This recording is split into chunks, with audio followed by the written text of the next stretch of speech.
Ain't no town ever meant to be remembered for something like this.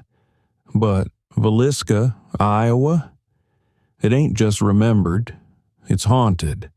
By whispers, by shadows, by the kind of darkness that seeps into a place and never lets go. Folks round here don't like to talk about that night back in 1912, when 8 souls got cut down in their sleep, their heads bashed in so bad the coroner wouldn't let their own kinfolk see 'em. But the house remembers. Oh, it sure does. And if you listen close, when the wind howls through them old walls, you might hear the echoes of what happened that June night, and maybe, just maybe, the ones who still linger. Welcome to Kentucky Melodies, America's Scariest Stories, where we bring you ghostly legends, spooky haints, and bone-chilling tales from all over this great land. These stories will have you looking over your shoulder all night. So pull up a chair, dim them lights, and let's dive into the eerie and unexplained. Villisca, Iowa, nestled amidst the rolling plains, was once the epitome of small-town serenity. A place where folks knew each other's names, where a man's word was his bond, and where the worst crime in recent memory might have been a cow wandering off from its pasture. The air smelled of fresh-cut hay in the summer, of wood smoke in the winter, and at night the only sound was the distant whistle of the train, rolling through the countryside like a lullaby for the town. Children played freely in the dusty streets, their laughter ringing through the air as they chased each other past storefronts, past the old post office, past the rows of tidy, whitewashed houses where mothers swept porches and fathers mended fences. It was the kind of place where doors weren't locked at night, because there weren't no reason to. The town's name, Villisca, is believed to come from a Native American word meaning pleasant view. Some say it was named for the way the sun dipped low over the cornfields, setting the sky on fire with reds and golds, a sight so peaceful it could make a man forget his troubles. A place where the land stretched wide under an endless sky, where neighbors looked out for each other, where the biggest excitement was the county fair or a new shipment coming in on the railroad. But after the night of June 9th, 1912, that name, Villisca, became something else. It weren't no longer a place of peace, but a place of whispers.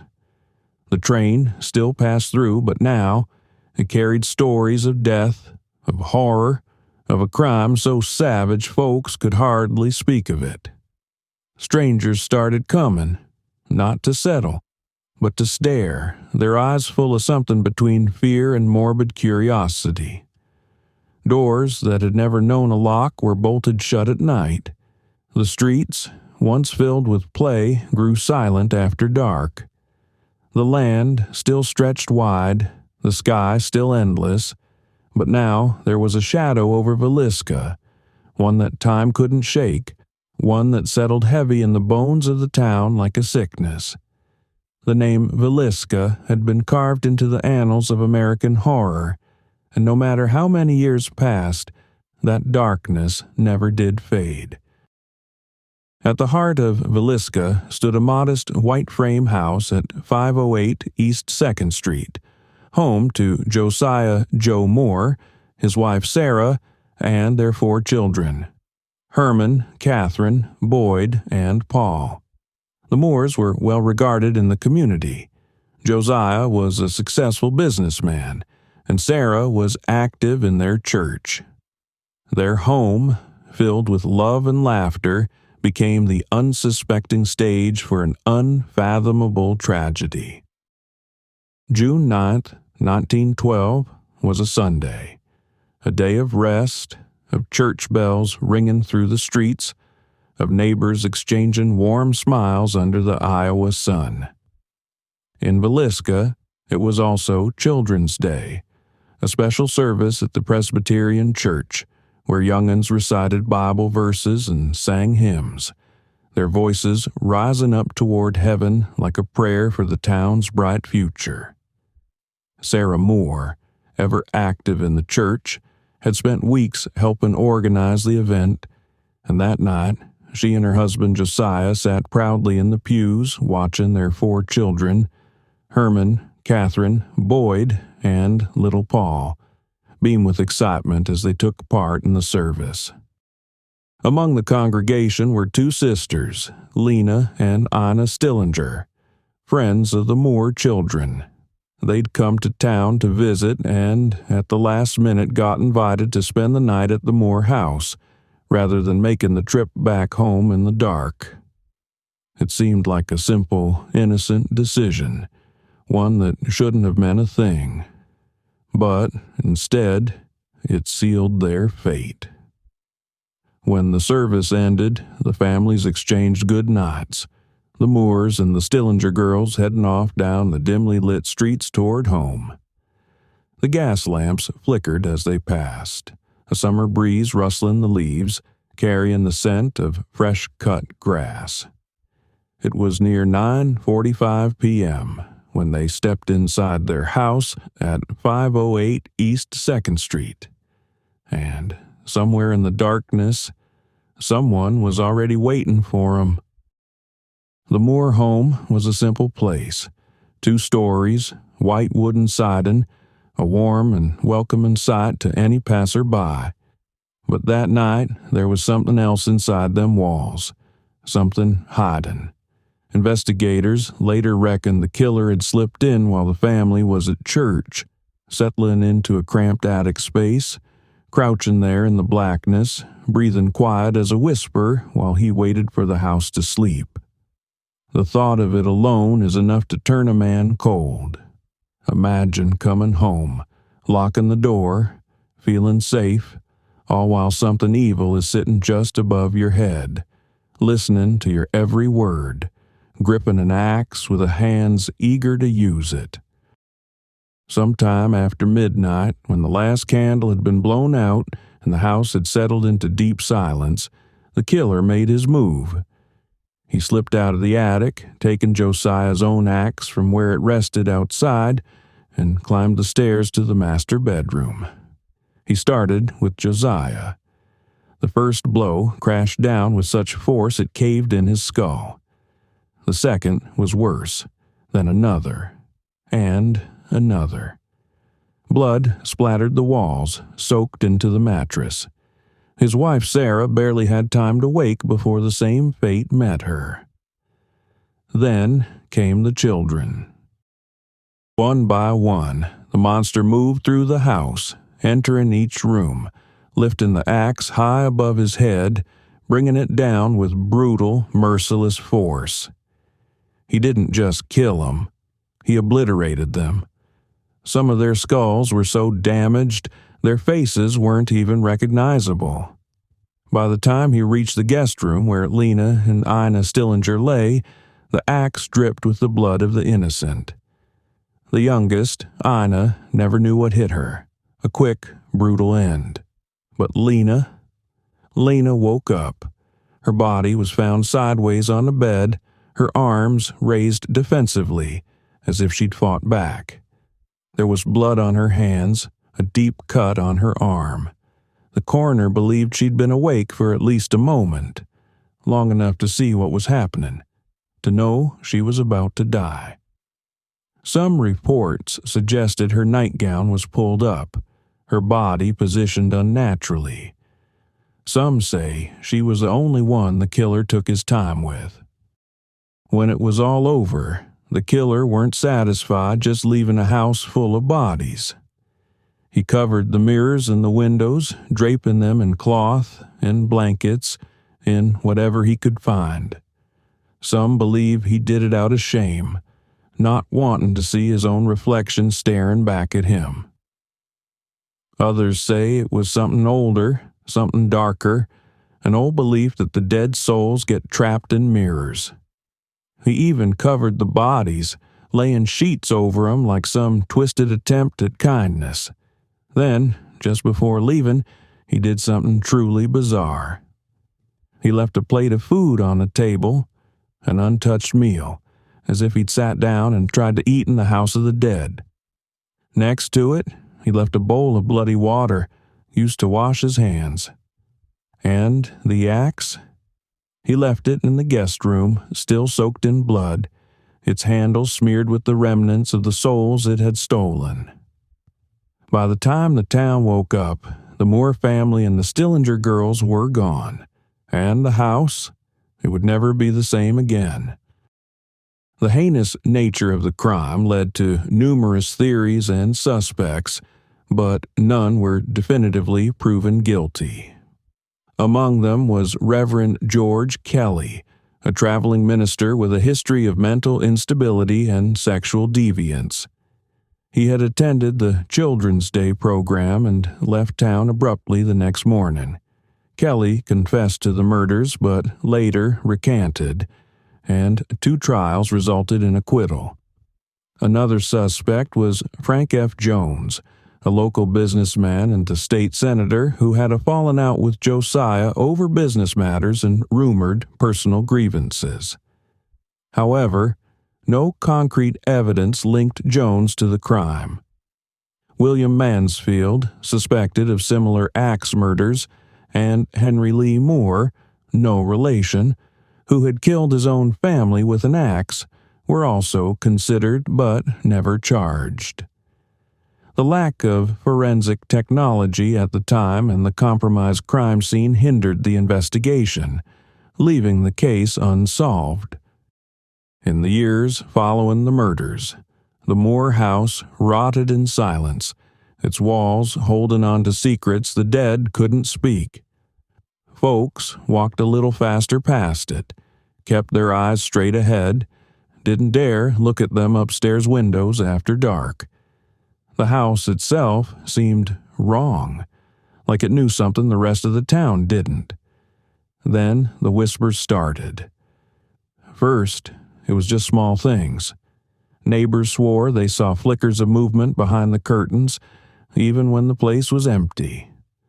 Others said they'd hear soft, distant laughter floating from the house late at night, the kind of laughter only children make, but there weren't no children in there no more.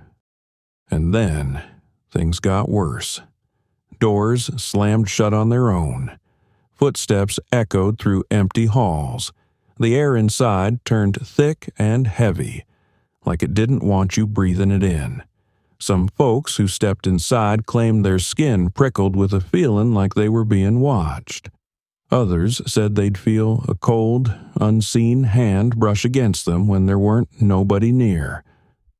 One of the eeriest claims comes from paranormal investigators who spent the night inside. More than once, they've reported hearing small voices whispering their names in the dark. Some say they caught the laughter of children on their recording equipment, clear as day.